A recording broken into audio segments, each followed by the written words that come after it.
Yo, what's up mga brad? So, andito tayo ngayon sa Baguio Public Market. Ayan o, nakikita nyo yung mga price dito ng carrots. So, voice over muna tayo. Medyo maingay dito eh. Ayan o, carrots, bell pepper, 35 pesos, 1 half. Okay, so mga price yan mga brad. Ayan o, 1 half siya o. So, kunti lang kinuha natin kasi kunti lang naman tayo. Yan. Pwede dito, maganda dito mag-angkat. Yan. Pero pagdating na sa Bulacan to, ang mamahal na to. Bulacan, Manila, yan. Dahil na rin sa transportation. Ito, Anong nilagyan natin pangalan nito. Tapos, ang gusto ko kasi dito yung carrot, syempre yan. Tapos yung pipinoy. Pipinoy ang tawag ko dyan sa pipino. Dati din ako nagtatanim yan. Green. Yan. Mura din yung pipino nila. Then, Kapit-kapit bell pulasta niya. pepper, tsaka bokchoy. Ay, batchoy, yan. Yan. So, hindi ako pa masyado pamilyar sa sayote.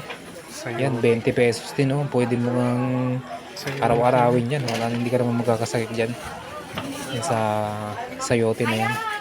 Yan, fresh na fresh, mga brad.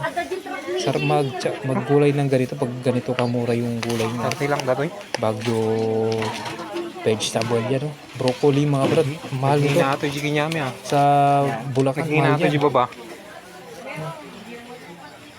Supermarket, mahal po yan. Pero dito mura lang, siyempre dito galing yan. Maganda mag-angkat dito. Tapos, iano mo sa baba. Pero kailangan may sasakyan ka ito. So, meron din silang patatas na maliliit. Yan. Yan. Pwede siyang pang adobo yan. Then, lagam mo lang. So, iba't iba. Meron din malalaking ano dito.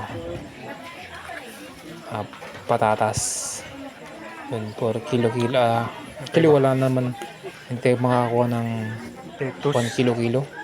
Half-half lang. Kasi, didiretso tayo ng Bulacan, hindi Pangasinan ito. Lettuce. Sarap nito, mga brad. Pang sanggupsal. Di ba? Mahal na rin yan pag galing mo. Pagpunta ka pa ng Manila. Ito. 190. Yan yung mga binili natin. Na plastic na nila. Wala pang 300 pesos. Napakarami talaga dito. Kung makagawi kayo dito. Meron din dito yung mga kape nila, oh. Yan. So, kuha tayo ng barak. Pampalakas. Ito naman yung ice cream nila. Strawberry ice cream. Tapos itong green. Siguro lettuce ice cream to. Hindi, joke lang. Ito, sarap naman siya. Medyo mataas lang yung price niya. Siyempre tourist spot to. Nasa 100 ata itong pinili ko dito. Malit lang po yan pero 100 po yan. Yun lang, thank you.